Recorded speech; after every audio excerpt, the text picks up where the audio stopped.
morning. My name is Abbas Kudrati. I'm a Chief Cybersecurity Advisor with Microsoft Asia based in Melbourne, Australia. For today's topic, we'll discuss how you can overall improve your security using a threat modeling or embedding the threat modeling process within your risk management lifecycle. We understand security is very important when it comes to your business, and threat modeling is one of those ways to improve a security posture. Now, one of the key concepts within the security is also a risk management part of it, as we discussed. Now, in this presentation, what I'm going to do is help you uh, clear the fundamentals of both the aspect, which is the risk management and threat modeling, and look at the relationship between both of them and where is the conversion point between the risk management and the threat modeling. But before we move on, let's agree upon some of the working definitions or the terms as a part of this presentation. First one being a security. What is security? Now, security is a kind of a use of a software or a hardware or a procedural method which can help you protect the solution from an external or an internal threat. This is based on the ISC square. Second concept, the threat. Now, threat could be environmental based or it could be a human based, or it's a series of event or a circumstances which could potentially cause or harm towards your asset. Now, asset could be any form of the asset. We'll not go into detail of that. Threat actor are the agents which carries those threat in your environment. It could be a human base, but these days we have seen automation and the bot as well. Now, these threat actors, as I said, it could be more of an agent which have intent is to target or use a different mechanism as a part of carrying the threat. Vulnerability is a weakness or an exposure within the technology or the protocol or a design, as we call it. Now, that vulnerability can be exploited with the combination of threat, which can overall impact your security. Okay. Next one, we want to look at it, the overall intent. What is our intent as a part of that procedure? Our overall intent is to prevent those threat events from occurring, right? And while prevention is also important, we also want to implement certain controls and look at it. What are the detection mechanism of those so that we can have a good monitoring system in terms of preventing, detecting of those threat events while they are occurring. Next one is to respond and recover. If we could manage prevention, if we could detect it, what are the things we can do it from the respond and recovery part of it so that we can reduce the overall risk posture or towards our environment because of that threat, right? That's where the definition of threats, risk comes into picture. Risk is more of a potential loss which we are trying to manage as a part of our environment. Now, it could be potentially because of the harm could be based on the likelihood of the risk or the functions of the likelihood of that particular threat we are trying to focus on, which could be exploiting certain vulnerabilities which we have within our environment, which could overall impact a risk posture of an organization. Where does the role of threat modeling comes into play? So let's look at the definition of threat modeling first. So threat modeling is more of a process where we want to understand the security threat for a particular system or a particular project, or could be a product as well, to determine what risk they have from the various scenarios of those threat, right? I'll give an example as we move forward. So that once we know those scenarios, once we know those threats, we want to then implement a particular control framework or for certain procedurals so that those threats can be either mitigated or could be managed, or it could be avoided completely at all, right? If we look at number of threat modeling process or an approach or the tool as you call it, they focus mainly on the three areas. First one being information gathering, right? They want to collect as much information about the various threat could be as a part of your project. Second, they want to focus on identification of those appropriate threat. Information gathering could be about the project, process, assets and all. Identification of appropriate threat could be based on the scenario. And third thing they want to focus on is a mitigation of the threat. How you are going to reduce or mitigate that particular threat. Now, if you look at threat modeling, it should be a living process as we call it. You just can't do it once and forget it, because after you finish the first three phases or the steps in your threat modeling, the next one is about after the mitigation. You want to assess the mitigation approach or the process for that. You want to communicate the results within your business team and other teams.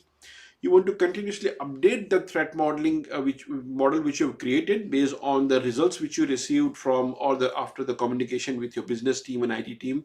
And you want to continuously share that knowledge within the overall community in your business environment. So as you see, there is a loop back process. It's a continuous process. You just can't do it once and forget it. It has to be ongoing process as well, as a part of your overall risk management process. If you look at the risk management part, there is a lot of similar. The first three phase looks very, very similar as you look at it. In risk management, what we try to do, we try to understand the solution. In case of threat modeling, information gathering. Here, in the second phase, we try to identify the risk. If you look at there, identification of appropriate threat, risk and threat. In this case, mitigation of the threat in the threat modeling, but in case of risk management, identifying of the mitigation. Of course, then there are other processes such as test of mitigation, implementation of mitigation, selection of mitigation, and management of the residual risk, the overall risk management process, what you have with your environment. At the end of the day, what are we trying to do? We want to mitigate the risk which you identified, or we want to accept that particular risk, or if we can avoid completely by any ways that risk, or we transfer the risk. That's a normal risk management, risk mitigation approach, as you know, which is I'm sure everyone knows about at least this four method of risk management, right? Now let's look at how does the threat modeling provides value towards your overall risk management process. I'll give you a good example or a live scenario in this case. So, admin in your environment who is a privileged user, they use an API for collecting all the list of devices within the environment, and that too without any credentials. They haven't put any credential or authentication method for collecting or within their API methodology. Now somehow a malicious user get access to that API, and the malicious user using the same API to access all the list of devices and reset those credentials. Now it can make a huge impact within your environment. Just to give an example in terms of quantification of example, the cost of 1 hour of this service per device could be around 40,000 US dollar. And if you have a fleet of 1,000 devices and over an average of duration of 2 hours, the impact is almost 80 million US dollar. And this is a live example from one of the industry which I have seen.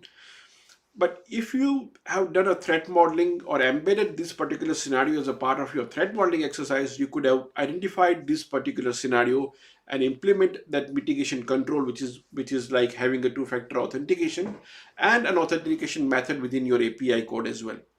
Now, this was not easily picked up by a penetration service, a penetration testing activity which was done. They missed out this particular case. However, if the threat modeling was done, you could have easily picked up this particular scenario in that case. So can the threat modeling process be as a part of your all activity? Yeah, the answer is yes. There are many ways to embed the threat modeling process. It could be part of your tool-based activity. It's a threat modeling tool which you can implement. You can have it as a part of your best practice or a standard. You can create a checklist as well. It could be part of your overall policy, and embed as a part of your penetration testing life cycle as well. It's not that you can't add it as a part of that. You can do it. It all depends upon the kind of exposure your business has in terms of security. It all depends upon the criticality of the business process and what sensitivity you have. Also, it depends upon the regulation of the requirement, could be GDPR or many other processes you have.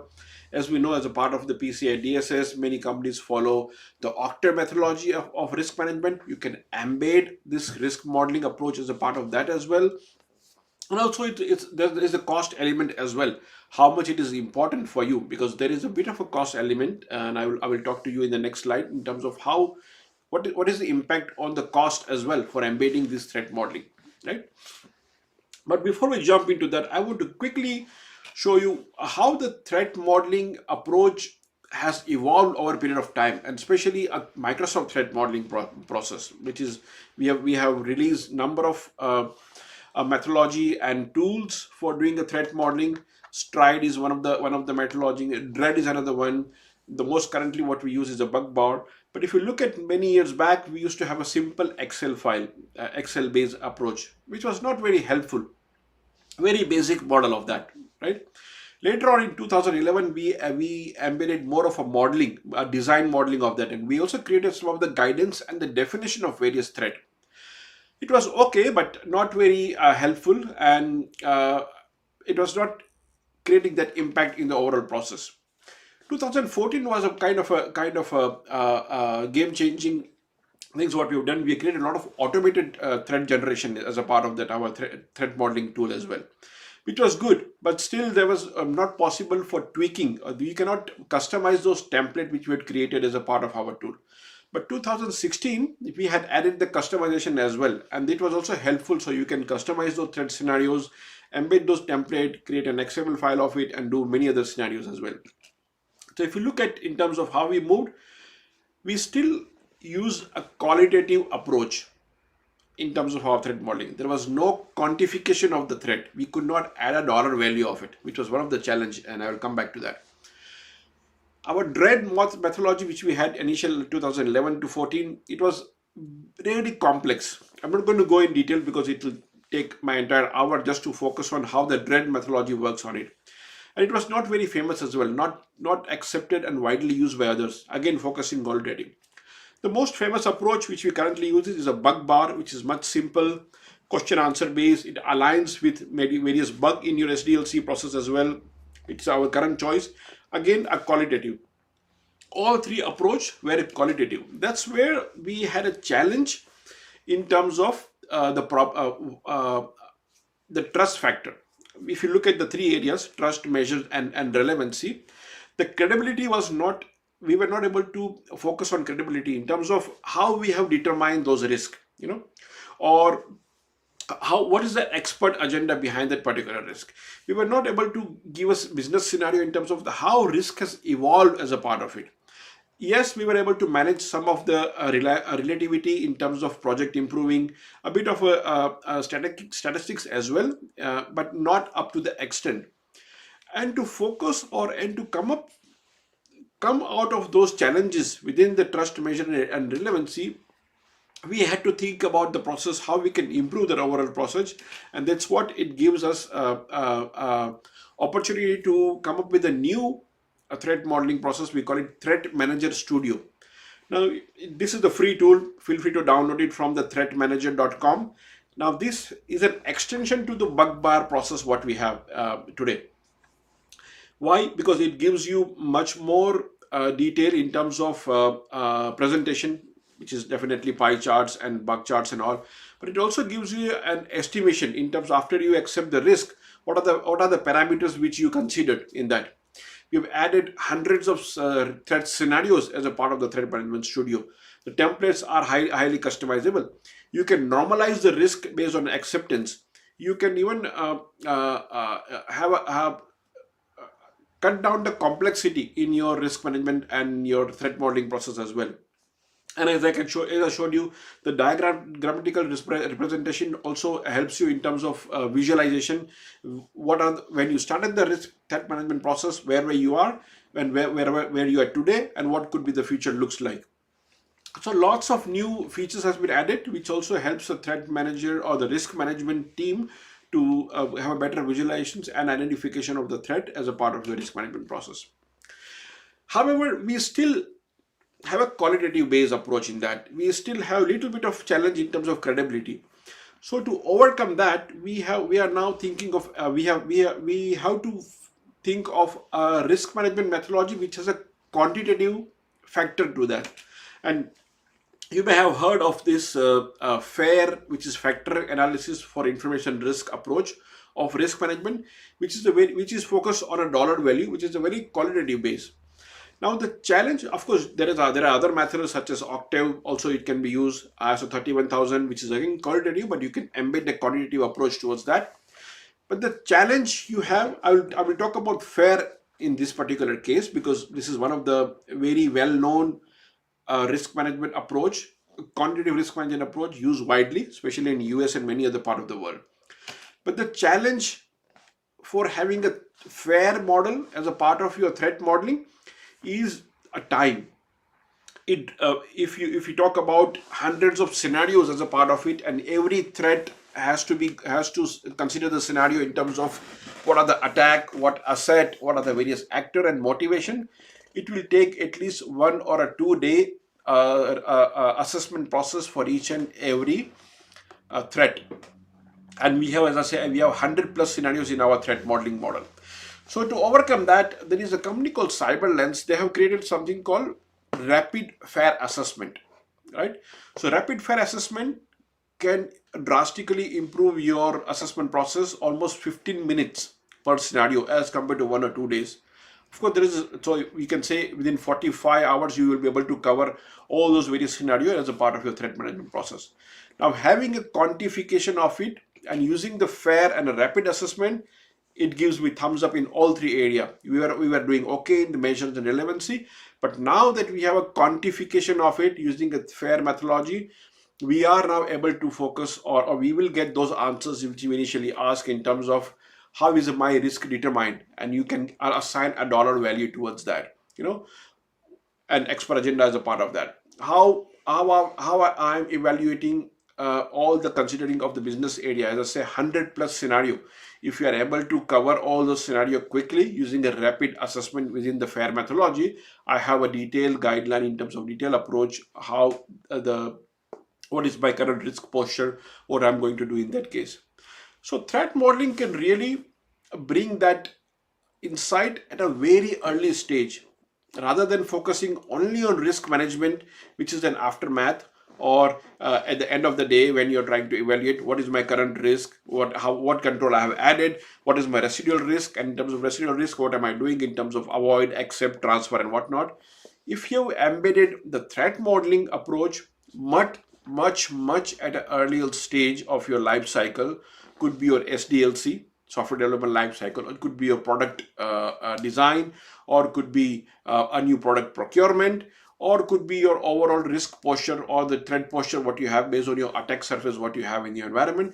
If you have considered all the scenario as a part of your threat modeling at an early stage, your risk management approach becomes very, very easy, and it gives you a better value as well. So how can you help your team to embed that? Empower your team for better understanding of the security risk through threat modeling. So embedding your threat modeling within your cyber risk team, within your risk management team, using any of the comprehensive approach, I would say, either through a workshop or on-job training, or embedding those technical threat modeling as a part of their posture, or customizing and updating your existing process, or the last but not the least, partnership. You might have to find somebody who can give a proper training to your team, but having that threat modeling embed a process embedded within your risk management in overall security life cycle can really benefit you in the long run or in the short run as well. It gives you better visibility. It helps you identifying all the threat at a very early stage. It helps you board level decision making in terms of what is the residual risk you have and what do I need to do on that area. The threat modeling process itself is a very if I have to give you proper training on that, it's going to take the whole day, maybe more than 1 day for that. This is just on the tip of the iceberg, showing the value as how you can, what is the value of adding a threat modeling as a part of risk management. Continue your risk management process, but adding an extra value of threat modeling approach in that can really overall benefit on that. With that, happy to take any questions you may have in that area. I will be available online to answer you any question, or feel free to reach out to me on my contact detail, which was shared in the initial part of the presentation, or reach out to me on the LinkedIn, and happy to answer any questions you have in that space. So good luck with your risk management process. Try to embed threat modeling in that and reap the benefits of new threat modeling tool, which is Threat Modeling Studio. Feel free to download that and get advantage of proper evaluation of your threats. Thank you.